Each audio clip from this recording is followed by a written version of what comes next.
നമസ്കാരം. വീണ്ടും മണിപ്പീച്ച് Malayalam YouTube channel നിങ്ങളൊക്കെ കാണുന്നതിൽ എനിക്ക് വളരെ സന്തോഷം. 13,450ക്ക് ചെന്നിരിക്കുന്നു 22 കാരറ്റ് ഗോൾഡ്. 150 രൂപയ്ക്ക് അടുത്ത് സ്വർണത്തിന്റെ വില ഏറിയിരിക്കുന്നു. ബിൻവാഷ് എന്ത് പറഞ്ഞു എന്നാൽ 2% ഇൻഫ്ലേഷൻ ആണ് ടാർഗറ്റ് ചെയ്തത്. നിങ്ങൾക്കൊന്നും അറിയാതെ എനിക്ക് മാത്രം അറിയുന്നത് പോലെ ഇൻഫ്ലേഷൻ ഒക്കെ കുറഞ്ഞുകൊണ്ടേയിരിക്കുന്നു. ഞാൻ ഇൻട്രസ്റ്റ് റേറ്റിൽ എന്ത് ചെയ്യുമെന്ന് ഞാൻ പറയത്തില്ല. മാർക്കറ്റ് അങ്ങനെ ഇരുന്ന കാരണം ഗോൾഡിനെ തൂക്കി നിർത്തി. അല്ല, $1,093 വരയ്ക്കും ചെന്നായിരുന്നു. എസ ഇറങ്ങി. പിന്നെ ഇവിടെ 150 രൂപ ഏറി. ഈ ഏറ്റം ഇറക്കമൊക്കെ കണ്ടിന്യൂ ആയിക്കൊണ്ടേയിരിക്കും. 8 മാസത്തിന് ഫെഡ് കയറ്റുമോ എന്ന ഒരു പേടി ഉണ്ടാവും. കാരണം മാർക്കറ്റ് എത്രയും ദൂരം ഇറങ്ങുമെന്നും കൊണ്ട് നമുക്ക് പറയാൻ പറ്റൂല. ഒക്കെ സ്വർണത്തിനെ കുറിച്ചുള്ള ന്യൂസാണ്. ഞാൻ പറയുന്നു, വെള്ളി 1 കിലോ എടുത്തുകൊണ്ട് പോകണമെങ്കിൽ 110 രൂപയ്ക്ക് കുറവായിട്ട് വിൽക്കാൻ പറ്റൂല. ഒരുപാട് ആൾക്കാർ ഇൻസ്റ്റാഗ്രാം മെസ്സേജിലൊക്കെ അയക്കുന്ന പോലെ വന്നിട്ട് ദേശദ്രോഹിയെന്ന്. എന്താണ് കാര്യമെന്നാൽ ധർമ്മപുരിയിൽ ഇന്നലെ നടന്നതിനെ നിങ്ങളൊക്കെ കണ്ടിരിക്കും. ഒരാള് മങ്ങാട്ട കളിച്ച്, മാർക്കറ്റിൽ മങ്ങാട്ട കളിച്ച് സെൽ ബൈ ചെയ്ത് ഡെറിവേറ്റീവ്സ് മാർക്കറ്റിൽ പൈസനെ ബെൽറ്റ് കൊണ്ട് നെരിച്ച് കൊന്നുകൊണ്ട് 14 വയസ്സ് മോളിനെ ഒരേ അടി കൊണ്ട് അടിച്ചോ അല്ല ചുറ്റികൾ കൊണ്ട് അടിച്ചോ എന്ന് അറിയാൻ പറ്റുന്നില്ല. പത്രത്തിൽ ഹാമർ ബ്ലോ എന്ന വാക്കാണ് വന്നിട്ടുള്ളത്. അവരെയും അടിച്ച് കൊന്നുകൊണ്ട് അമ്മയെ കൊല്ലാൻ ശ്രമിച്ചപ്പം അമ്മ എസ്കേപ്പ് ആയിരിക്കുന്നു. നേരെ എടുത്ത് വണ്ടി 2 വീലർ എടുത്തുകൊണ്ട് പോയി ഒരു ലോറിയിൽ വിട്ട് സൂസൈഡ് ചെയ്തിരിക്കുന്നു. ഒരു വീഡിയോ റെക്കോർഡും റിലീസ് ചെയ്തിരിക്കുന്നു. ചില സ്റ്റേറ്റിൽ ആദ്യം ചെയ്ത് വലിയതായിട്ട് ലാഭം കിട്ടാത്ത കാരണം സമ്പാദിക്കാൻ വേണ്ടിയിട്ട് സ്റ്റോക്ക് മാർക്കറ്റിൽ ഇറങ്ങി ഓൺലൈനിൽ മങ്കാട്ട കളിച്ച് ലോസ് ആയിരിക്കുന്നു. ആപത് പാണ്ഡവനായിട്ടുള്ള സ്വർണം 150 പവൻ വീട്ടിൽ ചേർത്ത് കൊടുത്തതോ അല്ലെങ്കിൽ അവരുടെ വൈഫിൻ്റെതോ എന്നറിയാൻ പറ്റുന്നില്ല. ഒരുപാട് വട്ടം പറഞ്ഞിട്ടുണ്ട് അത് ആപത് പാണ്ഡവനാണെന്ന്. റഫാരിക്ക് അറിയാതെ എടുത്തുകൊണ്ട് പോയി വിറ്റാണ് മങ്ങാത്ത കളിച്ചിരിക്കുന്നത്. അതിന് ശേഷം ഫാദർ ഇൻ ലൈനെ മിരട്ടിയിരിക്കുന്നു. കാശ് കേട്ടാണ് മിരപ്പിയിട്ടുള്ളത് മങ്ങാത്ത കളിക്കാൻ. തിരികെ പറയുന്ന കാര്യമാണ്. എക്കാരണം കൊണ്ടും F100യുടെ പുറകെ റീപ്പിലിന് പോകരുത്.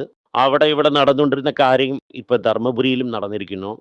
ടൈംസ് ഓഫ് ഇന്ത്യ എല്ലാ സ്ഥലങ്ങളിലും വന്നിരിക്കുന്നു. ഫിൽമീഡിൽ നോക്കുകയാണെങ്കിൽ വൈറലായിട്ട് ആൾ ചെല്ലുന്നു. ഞാൻ പറയുന്നു, ഗവൺമെന്റിന് STTP ടാക്സ് ആണ് ആവശ്യം. ഗെറ്റ് ഗാംബ്ലിംഗ് ഒക്കെ ഫിക്സ് ചെയ്യുന്നത് അതുപോലെ ചെയ്യും.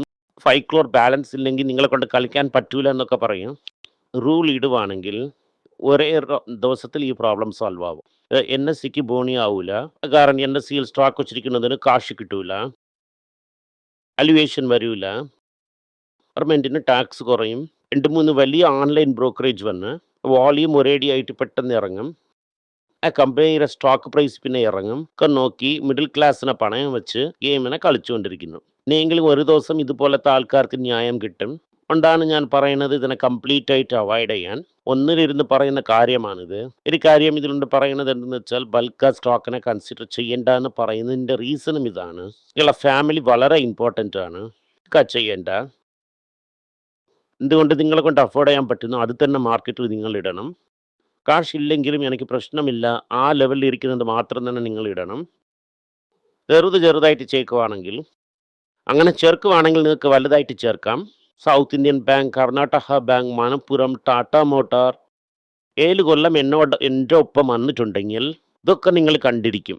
ചെറുതായിട്ട് ITC ത്രൂ ഔട്ട് വാങ്ങിയിട്ടുണ്ടെങ്കിൽ ഇപ്പോഴും വലുതായിട്ട് നഷ്ടം ഇരിക്കത്തില്ല. കാരണം വർഷത്തിന് 17 രൂപ നിങ്ങൾക്ക് കിട്ടും. 7 കൊല്ലത്തിൽ 100 രൂപയ്ക്ക് അടുത്ത് തിരികെ വന്നിരിക്കും. ക്യാപിറ്റൽ ലോസ് ഇരിക്കൂല. ഇതാണ് എൻ്റെ ഐഡിയ. ഞാൻ നിങ്ങൾക്ക് പറഞ്ഞിട്ടുള്ളത്. ഐഫ്ലെയിം സ്റ്റോക്സിൻ്റെ അടുത്തേ നിങ്ങളെ കൊണ്ടുപോകുന്നില്ല. മനസ്സ് ഭയങ്കര ഒരു വേദനയിലാണ് ഇരിക്കുന്നത്. ആവശ്യമില്ലാതെ ഒരു 3 ഉയിര് പോയിട്ടുണ്ട്. ഒരു NSEക്ക് വേണ്ടിയും 2-3 ഓൺലൈൻ ബ്രോക്കറിന് പേര് പോയിട്ടുണ്ട്. വേലൂരിലും കാഞ്ചീപുരത്തിലും ഒരാൾ പറ്റിച്ചെന്ന് പറഞ്ഞപ്പോൾ ഞാൻ പറഞ്ഞിട്ടുണ്ടായിരുന്നു ഒന്നും നടക്കൂല എന്ന്. RBIയും ഒന്നും ചെയ്യൂല, പിന്നെ സെബിയും ഒന്നും ചെയ്യൂല. കാഞ്ചീപുരത്തിനുള്ള ആൾ ഓടിപ്പോയെന്ന ന്യൂസ് വന്നതേ അല്ലാതെ ഇയാളെ തേടി പിടിച്ചെന്നോ അല്ലെങ്കിൽ എന്തായെന്നോ അതിനെക്കുറിച്ച് ഒരു ന്യൂസ് വെളി വന്നില്ല. സ്റ്റോക്ക് മാർക്കറ്റിൽ എന്ത് വിചാരിച്ചാലും ക്വിക്കായിട്ട് പണം സമ്പാദിക്കാൻ പറ്റൂല. നിങ്ങൾ ക്ലിയർ ആയിട്ട് മനസ്സിലാക്കണം. നിഫ്റ്റി 160 170 പോയിന്റ് പ്ലസ്സിലാണ്. പാക്സി 2 8% വിളുന്നിരിക്കുന്നു. കാരണം നമ്മൾ ഒരുപാട് ദിവസം എക്സ്കേപ്പ് ആവാൻ പറ്റൂല. നമ്മൾ രൂപയെ രക്ഷിക്കാൻ വേണ്ടിയിട്ട് ഡോളറിനെ വിൽക്കുന്നു. ടോട്ടലി FC നാസ്കി വന്നത് $7 ബില്യൺ. ആൾറെഡി $10 ബില്യൺ എടുത്ത് കൊടുത്തു.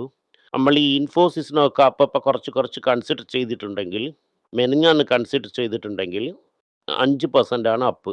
HCL tech 4% up. TCS 3.5% up. 3%. Tamil Nadu mercantile bank 2.7, Wipro 1.8, Tata motor commercial 1.8, Muthoot 1.4, Gyan 1.3, നാക്കോ 1.1 എല്ലാം വലുതായിട്ട് ഗെയിൻ ആയിരിക്കുന്നു. ആ റിസൾട്ട് വന്നിരിക്കുന്നു. ആദ്യത്തെ ഇന്ത്യയിൽ വന്നിട്ട് 1,47,000 കോടി കാർ വന്നിട്ട് വിറ്റിരിക്കുന്നു. സെയിൽസ് മാത്രം 24% ഏറിയിട്ടുണ്ട്. Tata motor passenger vehicle 22,000 car വിറ്റിരിക്കുന്നു. വർഷം 37,000 കാറാണ് വിറ്റിട്ടുള്ളത്. ടോട്ടലായിട്ട് 67 കയറിയിട്ടുണ്ട്. മെയിനായിട്ട് ഈ ഇലക്ട്രിക് കാർ കൊണ്ടാണ് ഏറിയത്. മഹേന്ദ്ര ആൻഡ് മഹേന്ദ്ര 60,000 വണ്ടിക്ക് മേലെ കൊടുത്തിരിക്കുന്നു. 8% ഏറിയിരിക്കുന്നു. എഗെയിൻ ഇലക്ട്രിക് കാർ കാരണം ഹുണ്ടൈ മോട്ടോർ 10% ഇറങ്ങിയിരിക്കുന്നു. ടൊയോട്ട കിർലോസ്കർ 28,441 വണ്ടി വിറ്റിട്ടുണ്ട്. 8% അപ്പാണ്. ഞാൻ വന്നിട്ട് 19% അപ്പാണ്. ASW മോട്ടോഴ്സ് 1,588 വിറ്റിരിക്കുന്നു. 10% up. Honda motor company, Honda car company 7,800 വിറ്റിരിക്കുന്നു. ഹീറോ ടു വീലേഴ്സിൽ Hero, Honda, Royal Enfield result കൊടുത്തിരിക്കുന്നു. ഇത് റിസൾട്ട് എന്ന് പറയുമ്പോൾ എത്ര നമ്പർ എടുത്തിരിക്കുന്നു എന്ന് പറഞ്ഞ് കൊടുത്തിരിക്കുന്നു. ഡൗൺ ആണ്, 5% ഡൗണ്. മോട്ടാർ വന്നിട്ട് 21% മാർക്കറ്റിൽ ഗെയിൻ ചെയ്ത് 1,70,000 വണ്ടി. ഇത് മുകളിലിരിക്കുന്നത് ഹീറോ മോട്ടാർസ് 5,02,000 വണ്ടി. റോയൽ എൻഫീൽഡ് 1,00,000 വണ്ടിക്ക് മുകളിൽ വിറ്റിരിക്കുന്നു. ജാരതിൻ്റെ നമ്പറിനെ ഇന്നും പറഞ്ഞില്ല. പക്ഷെ എന്ത് പറയുന്നു എന്നാൽ ഇതിൻ്റെ വില ഇൻഫാക്റ്റ് ഇപ്പോൾ കുറഞ്ഞിരിക്കുന്നു. ഇതിൻ്റെ ഇൻഫ്ലേഷൻ ടാർഗറ്റ് ഞാൻ നോക്കുന്ന ഇൻഫ്ലേഷൻ 2% ആണ്. മാർക്കറ്റിന് എന്ത് മനസ്സിലാകുന്നില്ല എന്നാൽ അവർ നോക്കുന്ന ഇൻഫ്ലേഷനും മാർക്കറ്റ് നോക്കുന്ന ഇൻഫ്ലേഷനും ഒന്നാ എന്ന് മനസ്സിലായില്ല. ടയറെടുത്ത് ക്ലൗഡ് കപ്പാസിറ്റി ഒരുപാട് ഇരിക്കും. വെളിയിൽ കമ്പ്യൂട്ടിംഗ് പവറിന് വേണ്ടി വാടകയ്ക്ക് വിട്ടിട്ട് ക്ലൗഡ് ബിസിനസ് അതത്ത് ചെല്ലാമെന്ന് വിചാരിച്ചു. മറ്റേ റവന്യൂ മോഡൽ ആർക്കും മനസ്സിലാവാത്ത കാരണം 8% എന്തോ റവന്യൂ എന്ന് പറഞ്ഞ് കയറിയിരിക്കുന്നു. ഇനിക്വിറ്റീസ് ഇന്നലെ ഞാൻ പറഞ്ഞതുപോലെ ആദ്യത്തെ 6 മാസത്തിൽ എവിടെയും ചെന്നില്ല. അതേസമയം ഒരേ ഇരിപ്പിലിരുന്നു. മാർക്കറ്റ് വളരെ നന്നായിട്ടുണ്ട്. ഡീലിരിക്കുന്ന വലിയ വലിയ കമ്പനികൾ, IT കമ്പനികൾ 20 ലക്ഷം കോടി വാല്യുവേഷൻ ചെന്നിരിക്കുന്നു. ഓണർഷിപ്പ് ആരും പ്രതീക്ഷിക്കാതെ അത്രയ്ക്കും ലോ ആയിരിക്കുന്നു. എൻ്റെ ബാങ്ക് തന്നെ പറഞ്ഞിരിക്കുന്നു. സിസ്റ്റർ ബ്രഹ്മ-ഋഷി എന്ന് പറഞ്ഞതിന് പട്ടം കിട്ടിയിരിക്കുന്നു. ഇന്ത്യൻ IT വന്നിട്ട് വീക്ക് ക്വാർട്ടർ തന്നെ ഇരിക്കും എന്ന് പറയുന്നു. അപ്പുറത്തെ വരയ്ക്കും പ്രോഫിറ്റ്സ് കയറണം കട്ടിങ് ചെയ്ത കാരണം. മുറ എന്ത് പറയുന്നു എന്നാൽ ഇതിനെ മാക്രോ ഹെഡ് വെച്ച് അടുത്ത 6 മാസത്തിൽ പ്രഷറിൽ കൊണ്ടുപോകുന്നു പറയുന്നു. 14% കുറഞ്ഞിരിക്കുന്നു. എന്താണ് ഇങ്ങനെയെന്ന് മാർക്കറ്റ് മനസ്സിലാവുന്നില്ല. ഓൾട്ടോ സെയിൽസും ഫുള്ളായിട്ട് ഡിസ്കസ് ചെയ്തായിരുന്നു. ഓട്ടോ സെയിൽസ് നല്ല ഗെയിൻ ആയിരിക്കുന്നു. PLM സ്കീമിൽ മാക്സിമം ഗെയിന് ഓട്ടോ കോമ്പണൻസ് ആണ് ചെന്നിരിക്കുന്നു. VS എന്ത് പറയുന്നു എന്നാൽ 1,000 കോടി കാശിനെടുത്ത് കുതിരയിൽ കെട്ടി ഇന്ത്യൻ മാർക്കറ്റിൽ ഞാൻ ഇറക്കാൻ പോകുന്നു എന്ന് പറയുന്നു. മോട്ടോർ കാർ പോലെ സൗത്ത് ഇന്ത്യയിൽ ബേസ് ഒന്നുമില്ല. 3,600 കോടി കെട്ടി ആന്ധ്രാപ്രദേശിൽ ഇൻഡൂറിൻ്റെ അടുത്ത് ഒരു വലിയ ബേസ് ഒന്ന് ക്രിയേറ്റ് ചെയ്തിരിക്കുന്നു. Easy access to Tamil Nadu. ഇസി വന്നിട്ട് പ്രീമിയം ഷുഗറിന് ഈക്വലായിട്ട് ബിസിനസ്സിൽ ഇറങ്ങിയിരിക്കുന്നു. സീറോ കോക്ക് അതുപോലെ തിസിയുടെ ബി നാച്ചുറൽ ബ്രാൻഡിൽ കോക്കനട്ട് ജ്യൂസും ഉണ്ടായിരുന്നു. ഇപ്പോൾ ബി നാച്ചുറൽ കോക്കനട്ട് കോലാന്ന് പറഞ്ഞ് ഒന്ന് ലോഞ്ച് ചെയ്തിരിക്കുന്നു. അവർ ആദ്യത്തെ സ്റ്റെപ്പ് അവർ ഫുള്ളായിട്ട് ഇറങ്ങിയില്ല. അതുപോലെ തന്നെ സൺഫീസ്റ്റ് പ്രീമിയം പോർട്ട്ഫോളിയോയിന് ക്വിക്ക് കാമേഴ്സ് മൂലം ഇറക്കാൻ തുടങ്ങിയിരിക്കുന്നു. ഡിസ്ട്രിബ്യൂഷൻ എന്ന് പറയുമ്പോൾ ഞാൻ എപ്പോഴും പറയുന്നത് ITCയെ കുറിച്ചാണ്. നിങ്ങൾ ഇതുപോലെ പറഞ്ഞ ന്യൂസിനെയാണ് നോക്കണം. പറയുന്നത് പോലെ സിഗരറ്റ് പിടിക്കുന്നത് കുറയും.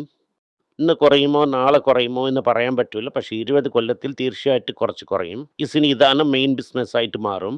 ഗ്രറ്റ്ന തനിയായിട്ട് മാറ്റുമ്പോൾ ഇതിൻ്റെ വാല്യുവേഷൻ എവിടെയോ കയറും. നിങ്ങൾക്ക് ഇതിനെ കൺസിഡർ ചെയ്യാൻ പറ്റൂല. ഇതിനെ ചീപ്പായിട്ട് എടുക്കാൻ പറ്റുമോ അന്ന് നിങ്ങളതിനെ എടുക്കുന്നത് നല്ലതാണ്. ഇന്ത്യൻ ബാങ്ക് ആദ്യത്തെ പ്രാവശ്യം long book 1 lakh crore കാസായിരിക്കുന്നു.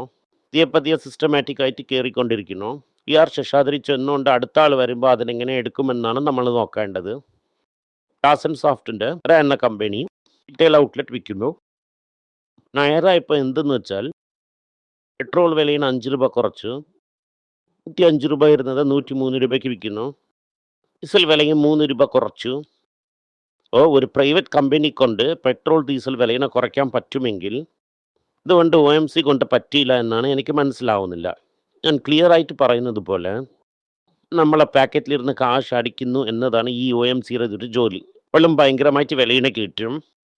$8 spot വന്നതിൻ്റെ ശേഷം $20 വിലയിനെ വെച്ച് പറ്റിച്ചുകൊണ്ടിരിക്കുന്നു. Commercial cylinder കയറ്റിയപ്പോൾ ആയിരക്കണക്കിൽ കയറ്റിയുണ്ട്. വെറും അതിന് $155 കുറച്ചിരിക്കുന്നു. ആരെയും എവിടെയും വരൂല ഇങ്ങനെ കമ്പനിക്ക് കുറയ്ക്കാൻ പറ്റുമെങ്കിൽ. അതുകൊണ്ടാണ് ഇവരെ കൊണ്ട് പറ്റുന്നില്ല. ഇത്രയും ദൂരം പ്രോഫിറ്റ് ഓടിക്കൊണ്ടിരിക്കുന്നു എന്ന് നിങ്ങൾ നോക്കിക്കോ. വിലയിനും കുറച്ചിരിക്കുന്നു. പണക്കാർ ട്രാവൽ ചെയ്യുന്നതിൽ അതിലും കുറയ്ക്കും. പെട്ട ജനങ്ങൾ യൂസ് ചെയ്യുന്ന പ്രോഡക്റ്റിൽ ഒന്നും കുറയൂല. ഇന്ന് എൻ്റെ മുഖ്യ വാർത്തകൾ. വീഡിയോ നിങ്ങൾക്ക് ഇഷ്ടപ്പെട്ടെങ്കിൽ വീഡിയോനെ ലൈക്ക് ചെയ്യുക, ഷെയർ ചെയ്യുക, ബെൽ നോട്ടിഫിക്കേഷൻ ക്ലിക്ക് ചെയ്യുക. പറ്റുമെങ്കിൽ വീഡിയോ നിങ്ങളുടെ ഫ്രണ്ട്സിനും ഫാമിലി മെമ്പേഴ്സിനും അയച്ച് അവരെയും നോക്കാൻ പറയുക. നന്ദി, നമസ്കാരം. എല്ലാവർക്കും നമസ്കാരം. കൊച്ചുങ്ങളുടെ financial literacy book money for nothing എന്ന ഒരു രണ്ടാമത് പാർട്ട്. ചെക്ക് എങ്ങനെയാണ് ഫില്ല് ചെയ്യണം, ഈ ഡെപ്പോസിറ്റ് ബില്ലൊക്കെ എങ്ങനെയാണ് ഫില്ല് ചെയ്യണം, ആശയം എങ്ങനെയാണ് എവോൾവ് ആയി വന്നു, ബാർട്ടറിലിരുന്ന് ഡിമോണിറ്ററൈസേഷൻ വരെയുള്ള കാര്യങ്ങളൊക്കെ കവർ ചെയ്തിട്ടുണ്ട് ഇതിൽ. ഇത് 10 മുതൽ 12 വയസ്സ് വരെയുള്ള കൊച്ചുങ്ങൾക്ക് ഇത് വളരെ യൂസ്ഫുൾ ആയിട്ടിരിക്കും. ഈ ബുക്കിന് ഇപ്പോൾ ഒരു സ്പെഷ്യൽ പ്രൈസിൽ 450 രൂപയ്ക്കാളെ കൊടുക്കുന്നു. നിങ്ങൾ ഇതിന് യൂസ് ചെയ്യാം. honeypage.com വെബ്സൈറ്റിനെ സബ്സ്ക്രൈബ് ചെയ്യാം. ഒരാഴ്ചയ്ക്ക് 4 പ്രീമിയം ആർട്ടിക്കിളും ഈ ആർട്ടിക്കിൾസ് ഒരു 10 15 ഇടുന്നു. ഇത് സബ്സ്ക്രിപ്ഷൻ മൂലം നിങ്ങൾ ഇതിനെ ഉപയോഗിക്കാം. ഒരു മാസത്തിന് വെറും 99 രൂപ മാത്രമാണ്. ഞാൻ പറയുന്ന കോൺസെപ്റ്റ്സിനൊക്കെ വളരെ എക്സ്പ്ലെയിൻ ചെയ്ത് നിങ്ങൾക്ക് മനസ്സിലാവുന്ന രീതിക്കാണ് ഇതിൽ ഇടുന്നത്. ഇത് നിങ്ങൾ വായിക്കുവാണെങ്കിൽ എനിക്ക് ഒരുപാട് പ്രയോജനം ഉണ്ടാകും. നന്ദി, നമസ്കാരം. കൊച്ചുങ്ങൾക്ക് വേണ്ടി ഒരു പുസ്തകം ലോഞ്ച് ചെയ്തിട്ടുണ്ടായിരുന്നു. അത് വളരെ സക്സസ്ഫുൾ ആയിട്ടും പോയി. ആർക്കെങ്കിലും ആ പുസ്തകം ആവശ്യമുണ്ടെങ്കിൽ ഈ ടീമിനെ എനിക്ക് കോൺടാക്ട് ചെയ്യാം. താഴെ ഇരിക്കുന്ന നമ്പർ എന്നെ വിളിച്ചാൽ മതി. അല്ലെങ്കിൽ വെബ്സൈറ്റിൽ കോൺടാക്ട് ചെയ്യാം. ഇത് മൂലം ആ പുസ്തകം എനിക്ക് വാങ്ങാം. മറ്റ് പുസ്തകങ്ങളും അവൈലബിൾ ആണ്. അതുപോലെ തന്നെ വാട്സപ്പ് മൂലം നിങ്ങൾക്ക് വാങ്ങാം, അല്ലെങ്കിൽ വെബ്സൈറ്റ് ഉപയോഗിച്ചും നിങ്ങൾക്ക് വാങ്ങാം. നന്ദി, നമസ്കാരം. എന്തെങ്കിലും നിങ്ങൾക്ക് സംശയമുണ്ട്, എന്നെ കോൺടാക്ട് ചെയ്യണമെന്ന് നിങ്ങൾ വിചാരിക്കുവാണെങ്കിൽ താഴെ കൊടുത്തിരിക്കുന്ന മെയിൽ ഐഡിക്ക് നിങ്ങൾ മെയിൽ അയക്കാം. ഞങ്ങളുടെ ടീം നിങ്ങളൊപ്പം കോൺടാക്ട് ചെയ്യും. Thank you.